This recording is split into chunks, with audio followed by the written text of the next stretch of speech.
Je me doutais bien que tu aimais ça. Le cinéma.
Ego est le premier film de la réalisatrice Anna Bergholm.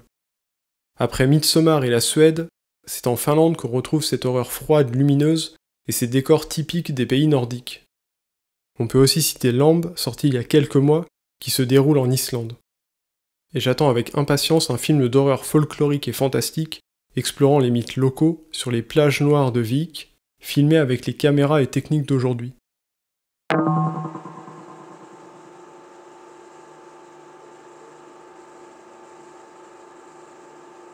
Il y a une esthétique brumeuse et froide propice à ce genre de film qui ne demande qu'à être exploité. Un exemple visuel avec ces quelques photographies de Daria Endresen.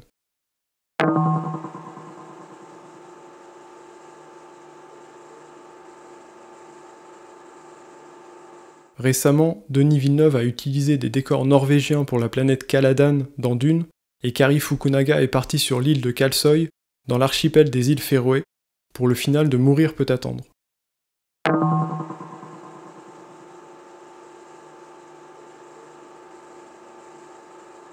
Mais pour revenir à Ego, c'est un film dont le scénario se concentre sur la relation entre une mère qui n'est jamais nommée et sa fille de 12 ans, Tinia, en plein passage à l'adolescence. Il part donc sur des bases classiques comme le concept de l'oiseau en cage pour la fille, le parent qui a raté sa vocation artistique et met la pression à l'un de ses enfants pour vivre son rêve par procuration, l'ami imaginaire avec la créature du film, et également le double. Pour résumer, Tinia, la protagoniste, subit une pression constante de la part de sa mère pour devenir danseuse professionnelle, car elle-même n'a pas pu devenir patineuse professionnelle à cause d'un accident quand elle était jeune. D'ailleurs, on peut voir une reproduction de la Vénus de Milo dans la maison de la famille, et je pense qu'elle représente le personnage de la mère, une beauté ou un destin brisé.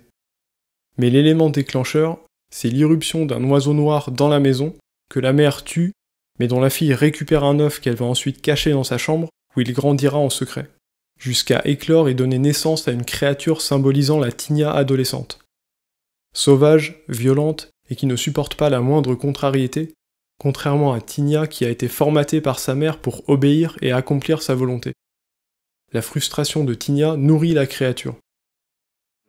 About the monster itself, or maybe herself. Yeah. The fact that the young lady is just hatching like an egg all the time, is it also an image of a picture of what she wants to express herself? Yeah, and that's how I see it. So when it kind of hatches, right, what I thought and how I would like it to be, it's kind of like it's very thin, first of all, because there is this kind of subtle theme of eating disorder in this film, and it's kind of size of a teenager, and it's very ugly and slimy, and it's totally kind of deformed, so it's totally opposite of this perfect gymnast that this mother wants her daughter to be. Yeah, and then it's but I see it, it's kind of like a smelly teenager who rages to its parents and still wants to be loved. So it's not an evil character. That's why we planned it to have very big eyes. So it's kind of like a baby eyes wide open.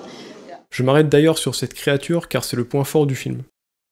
Au lieu de sombrer dans la facilité des effets spéciaux tout numériques, la réalisatrice a fait appel à Gustav Huygen, un spécialiste en animatronique qui a travaillé sur la dernière trilogie Star Wars et Jurassic World. Ainsi que Connor O'Sullivan, un maquilleur prothésiste, entre autres connu pour son travail sur le Joker de Heath Ledger dans The Dark Knight. et le résultat est une créature au design unique qui rappelle les monstres des films des années 90, tout en étant aidé par quelques effets numériques, pour les yeux notamment, ce qui lui donne plus de vie. Et son évolution physique au fil de l'histoire va faire entrer le film dans le genre du body horror.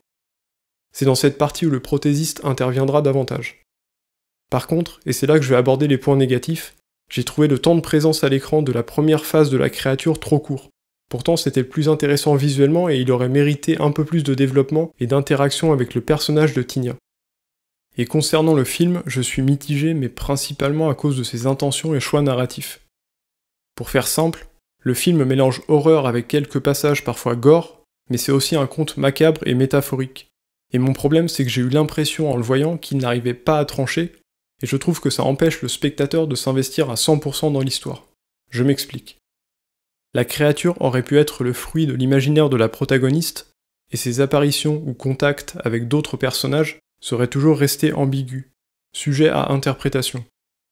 Mais là, la créature mutile clairement des gens, et c'est passé sous silence pour que l'histoire continue. Mais les actes sont trop graves pour ne pas les traiter par la suite. Pour le film, il faut que le scénario avance au détriment de la prise en compte globale de ces événements. Et c'est surtout dans le final que ça se ressent, parce que le côté métaphorique concernant Tinia et la créature trouve un aboutissement logique et satisfaisant, mais dans la forme, dans le déroulement des événements, les réactions des personnages sont beaucoup trop froides et pondérées face à ce à quoi ils sont confrontés lors du final. Et je ne pouvais m'empêcher de m'interroger sur certaines questions laissées en suspens, ce qui fait que je n'étais pas totalement investi à ce moment-là du film. J'ai trouvé la première moitié très bien parce qu'on ne sait pas encore jusqu'où peut aller l'horreur. Le film frôle l'inacceptable par moments mais sans jamais y sombrer. On découvre le style et l'écriture de la réalisatrice, et on ne sait pas dans quel registre on se trouve exactement. Mais une fois que ces premiers problèmes narratifs arrivent, il y a une partie où le rythme stagne, et où les problèmes que j'ai évoqués précédemment amoindrissent l'efficacité du final.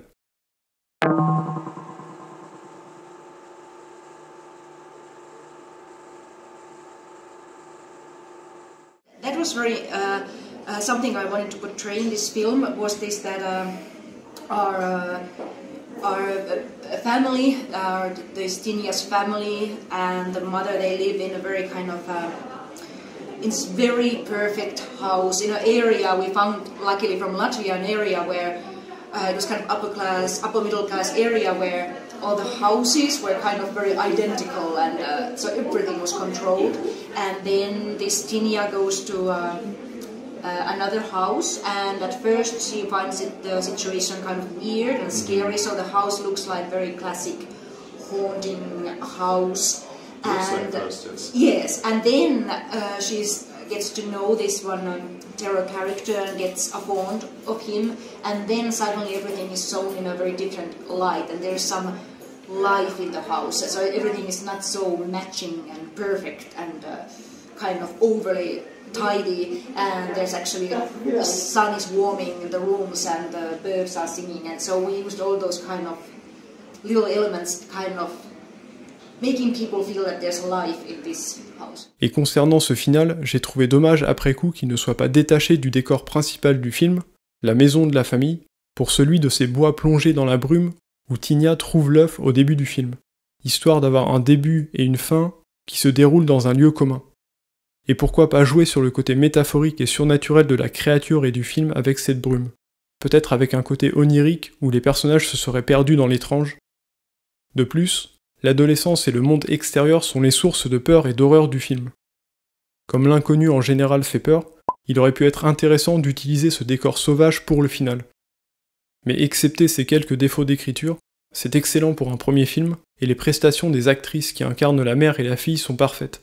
Autant la fille pour la justesse de son jeu très physique, que la mère qui est détestable au possible.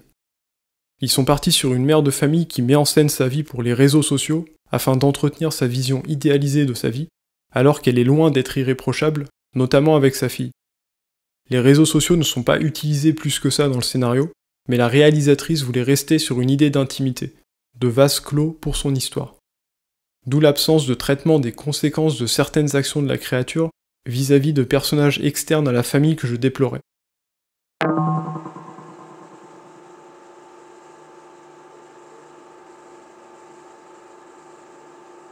Is it something you wanted to talk about this society where everybody is just filming all the time what they do, what they want to be. Yes, and that was something that when we developed the story together with our screenwriter Ilja Rautsi, so we wanted to tell this story about people who are keeping up appearances, and then I thought that today's way of keeping up appearances is really social media, and so I really wanted to tell about this this need of kind of portraying your life as kind of image of certain kind of perfection and Always with a stick. Yeah, with a stick, and so in our scenes the mother is more talking to a screen and a stick than to her daughter actually. And she wants to control everything. Yeah. Concernant la photographie, le film est beau, avec une esthétique soignée anormalement blanchâtre qui frôle les visuels publicitaires par moments, en particulier avec cette famille parfaite et cliché au cœur de l'histoire. Ce choix sert aussi à faire ressortir d'autant plus la noirceur et l'horreur qui surviendront au fil du film.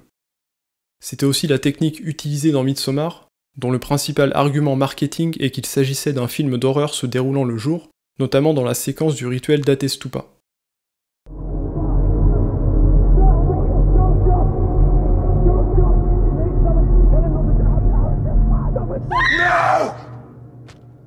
Dans Ego, on peut aussi noter une scène dans un hôpital où la luminosité marquée reste dans l'idée de cette omniprésence de la lumière, tout en posant une ambiance différente, inquiétante cette fois-ci, car si à l'extérieur la lumière se rapproche de celle du jour et donc de la vie, dans un hôpital elle est froide et davantage associée à la mort.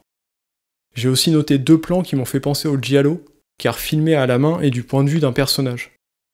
Dans les giallo, c'est une technique permettant d'installer une menace en introduisant le tueur à l'écran, sans dévoiler son identité.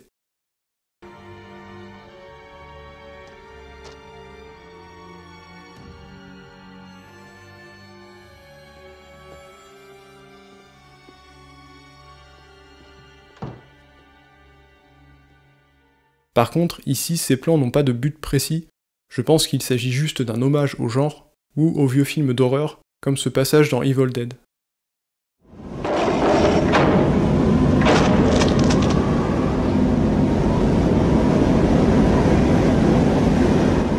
Et d'ailleurs, avant les giallo, le film Le Voyeur interrogeait le rapport des spectateurs au film qu'ils regardent à travers son protagoniste, filmant ses victimes au moment où il les tue. Le point de vue du tueur ne sert ici pas à cacher son identité, qui est dévoilée d'entrée de jeu, mais à mettre le spectateur face à son propre côté voyeuriste, en particulier concernant les films traitant de meurtre. Le film se place dans cette mouvance des années 60, consistant à intégrer la psychanalyse récemment théorisée dans les scénarios de films. Le plus connu étant Psychose, sorti la même année en 1960.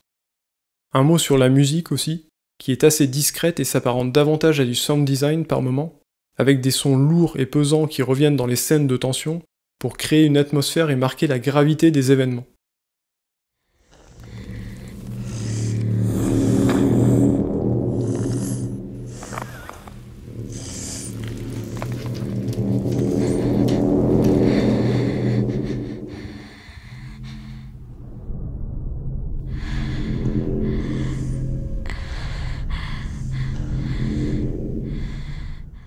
En complément de cette vidéo, je vous ai mis le lien en description d'un dossier sur le film de la société de distribution The Jokers Films, qui contient un entretien avec la réalisatrice, qui aborde pas mal de points par rapport à la création de son premier long métrage.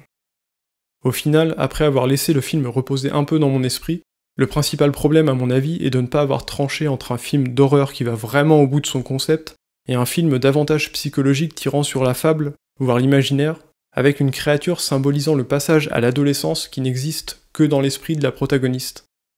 Le film reste donc dans cet entre-deux sans jamais trancher, et c'est difficile de vraiment rentrer à fond dans son histoire et sa proposition thématique, surtout lors du final.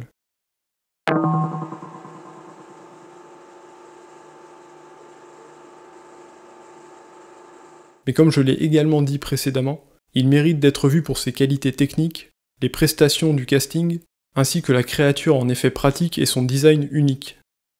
Et le film dure à peine 1h30, ce qui le rend concis et impactant. N'hésitez pas à le regarder en VO aussi, ce n'est pas tous les jours qu'on voit un film finlandais.